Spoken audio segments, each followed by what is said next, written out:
Ol Allah'tır, Al-Malik, ol padşadır, ol kıyamet gününün iyesidir. Hemme zadın ahiri yeten gün, bugün kadir Rabbimiz, hemme canının canını alan gün.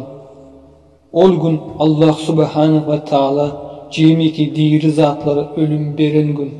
Şu cümleden insu cinse hemme ve hemme periştelere ol gün şeyli gündür. Allah'tan başka hiç can kalmaz. Ol günde Allah çağırır, şu padşalar nerede? Men padşa deyip haykıran padşalar nerede? Şol krallar nerede?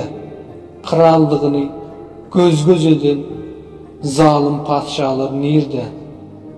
O kralların tılladan oğulları nerede?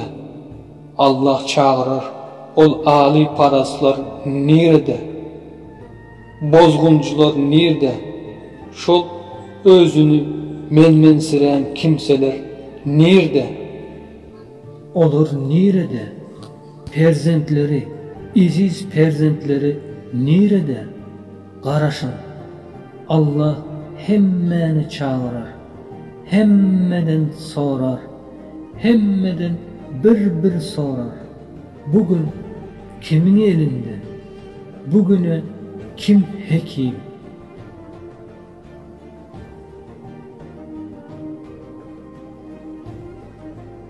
Hiç kim cevap vermez. Allah'ın özü cevap verir.